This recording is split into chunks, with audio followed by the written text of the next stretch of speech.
Dan je već odavno počeo, a ja sam ga započela čišćenjem graška iz našeg vrta. Donio ga je svekar juče, pa sam odlučila da ga odmah sredim dok je još svjež.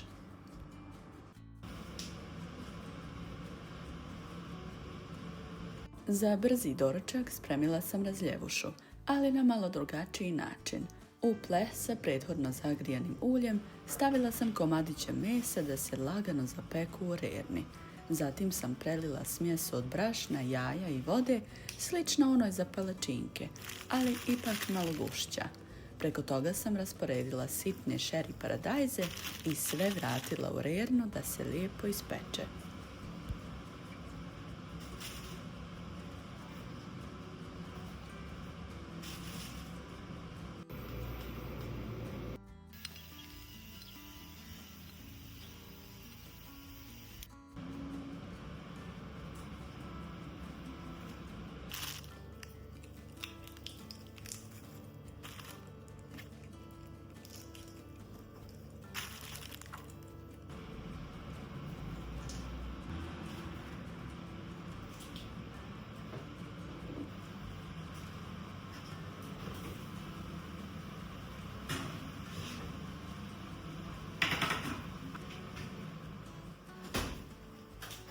Kad je gotovo, može se preliti s vrhnjem za kuhanje, ali kod nas se to tradicionalno radi sa malo mlijeka i domaćeg kajmaka. Neko doda i bijelog luka, ja sam ovaj put dodala češnjak u prahu. Jednostavno, ukusno i pravo domaće.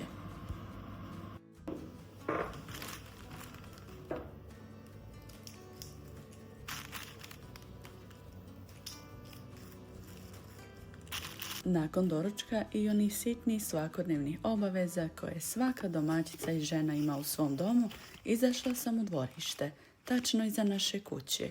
Tamo me čekao naš mali povrtnjak. Zelena salata je već bila počela prerastati, pa je bilo vrijeme da je očistim.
Nakon branja, pažljivo sam je oprala i spremila u zdjelu sa poklopcem, pa onda pravo u frižider.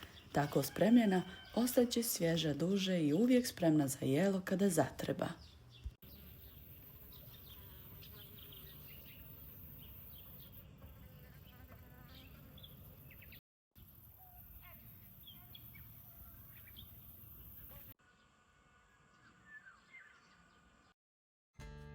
Sunčani dani poput ovog su kao stvoreni za boravak vani. Kada je Armin stigao s posla, uputili smo se do moje rodice Admire i njenog supruga Asmira, koji živi u jednom naselju u mom rodnom gradu.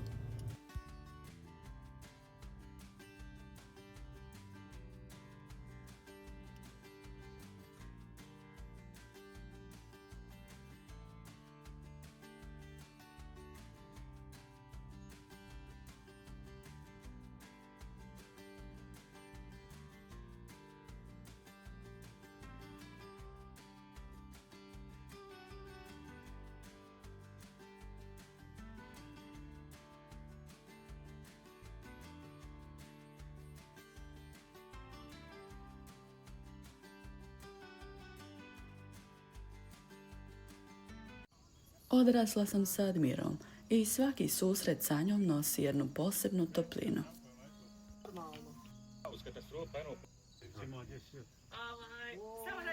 Nedlju izmio. Mi priča. Potijera trenira lijepo. Ovo to puni. No, na gdje ćemo im staviti? Evo uđu škola. Već mi žao za Binju, oni otkad čekaju Binju. Boja je, bro. Samo kad budiš. Od uđara odlaj. Ne. Ne, čije kula mesa.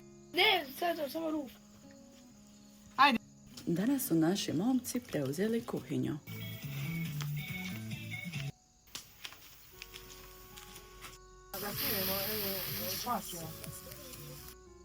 Gdje čista je krpa, sigurnija krpa. Jesi napad?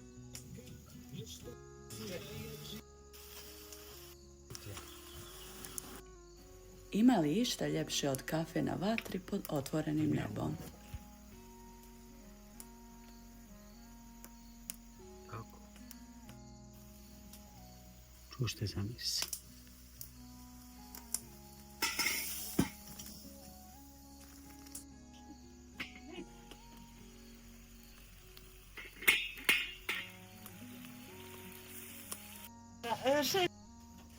Meni.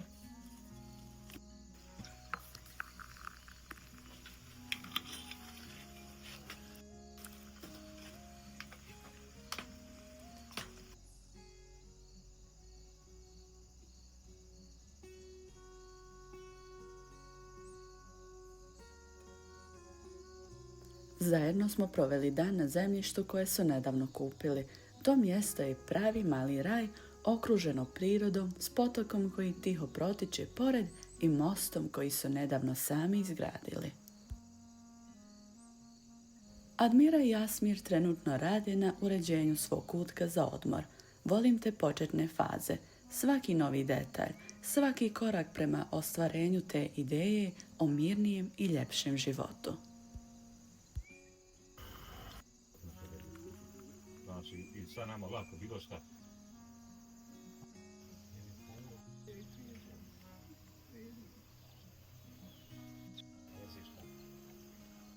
Njihovi blizanci Aydin i Ajna donose posebnu energiju tom mjestu.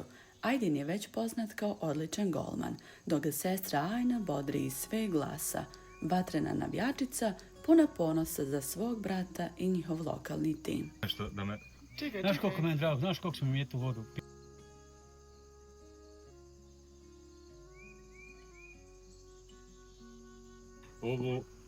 Ovo van, Kako? nešto ostaviti se neku van, posovamiš se. Ja? Odro, šilj, Daninčić, neki dan vikendica, patlo, gor spavača, dol. Ne, što više. Pleteš? Sto obično. A isto pletence. I za ovu... I sve sa tim? Toliko, stomanski.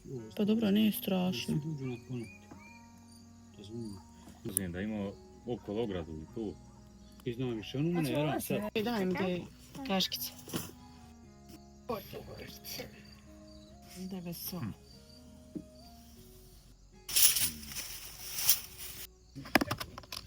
A ne, gledaj ovo. Baš je A to neki nos je ona pravila. Ono iznijela. Nema, ne posustaje. Vijest, ovo. Da. Zlaca, napiš mi. Da ga mogu pogledati. Će biti, imao subu. Viru da nešto kontam, ali eto, a ne moraš ti to sad uglavnom termin. Da odem, dan, dva, tako ti tu pogledaš, odeš. Nije ni to loša stvar, mogu bi ja dogovoriti nama ček. Nekad, malo dok... Eto, nedjelja kad budeš, Dadne ima... Ne volim ja mikutnice, neću.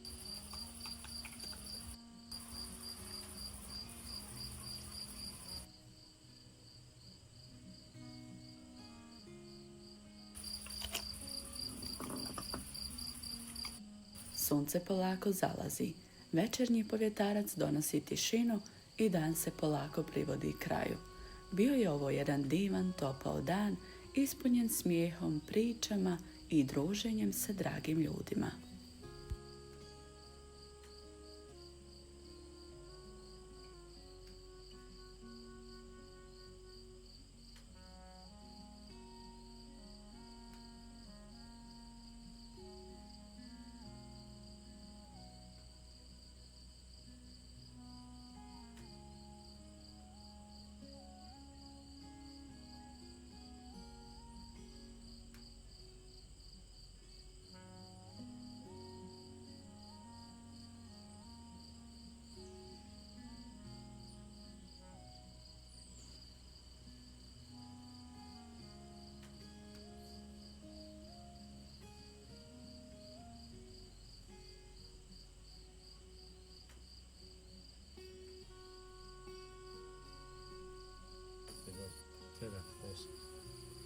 imaš ti sad te, a monofarni imaš od... Baš je lijepa. Baš je super ispala. Ne znam kako staviti, nešto što. Baš je lijepa. Mislim da je to isto ja sam dostavio. Ima neću da...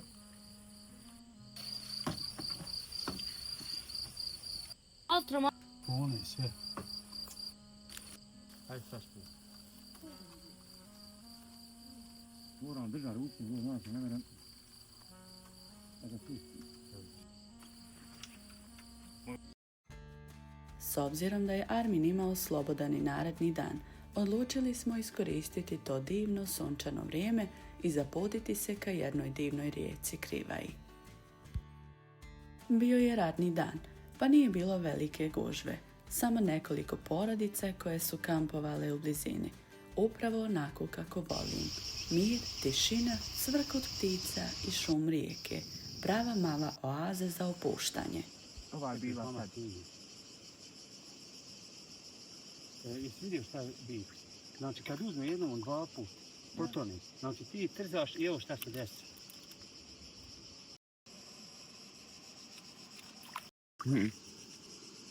Koja je to riba? Strašno. Treba je slikati strašno. I šta sad kako treba da je za pojest?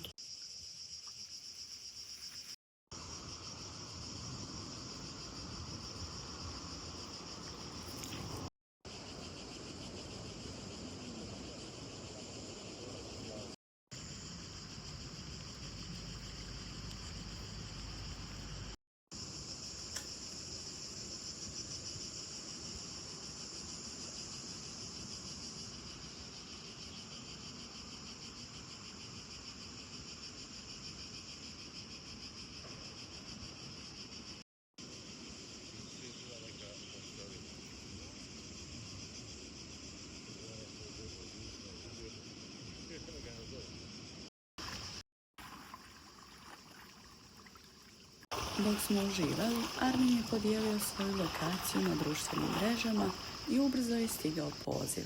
Njegov školski drug Bajro nas je pozvao da navratimo kod njega u vikendicu koju je nedavno izgradio u neposrednoj blizini rijeke Krivaje.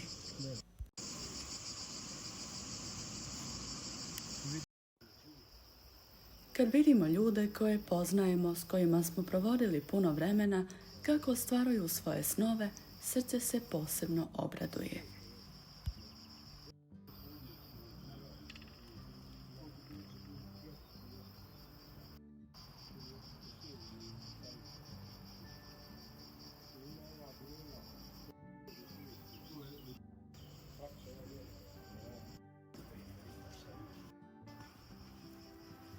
Jest lijepo.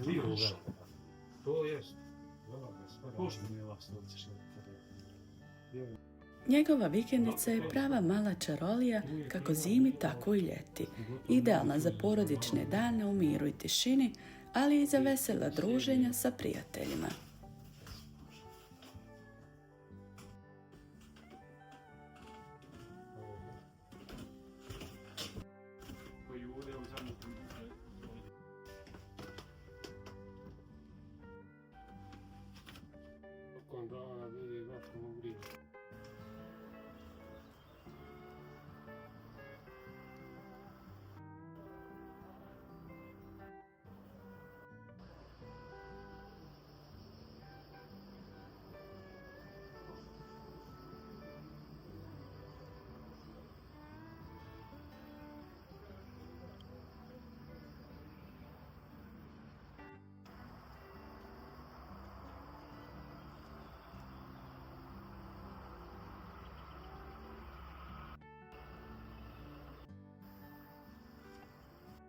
Instagram, isto.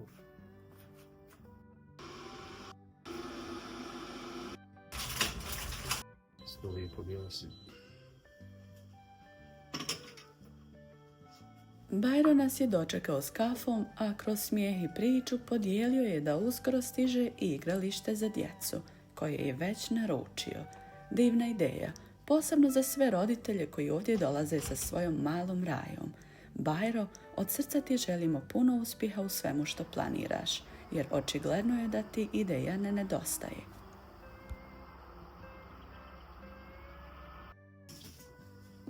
Ja sam podižem da ne bi spošao. Naredno jutro bilo je zanimljivo. Probudio me zvuk hodanja i lupkanja na tavanu. Čini se da su se, osim onih malih ptičica koje sam ranije spominjala, sada uselili i malo veći gosti. Vidjet ćemo ko je to odlučio da pravi sebi dom kod nas. Nadam se samo da će ptičice biti dobro.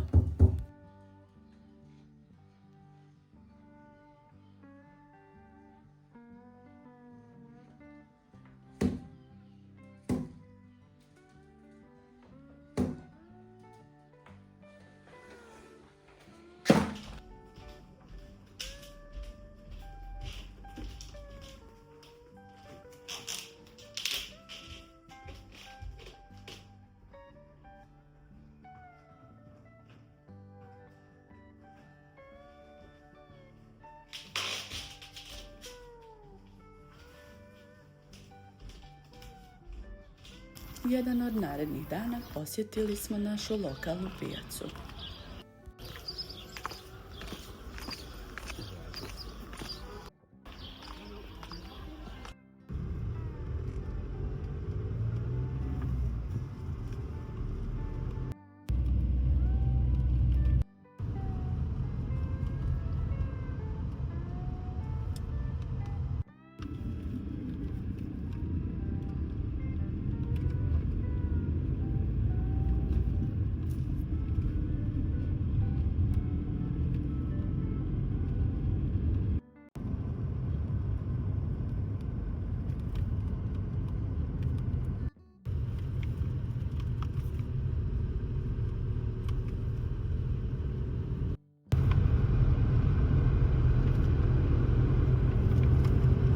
Za brzi obrok kod kuće napravila sam sataraš, jednostavno, lagano i ukusno.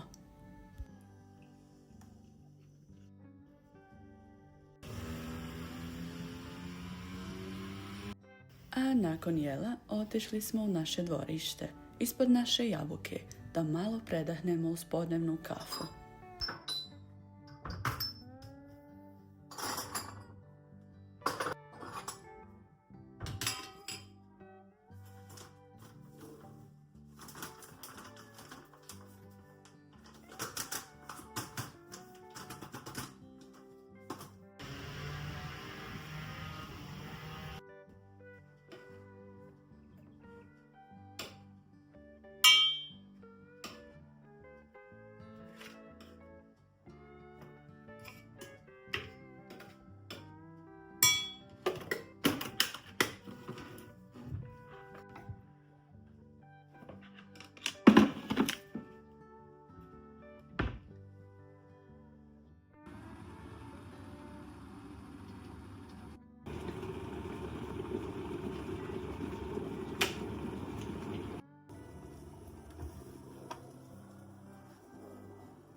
Cvijeće je širilo svoje divne mirise.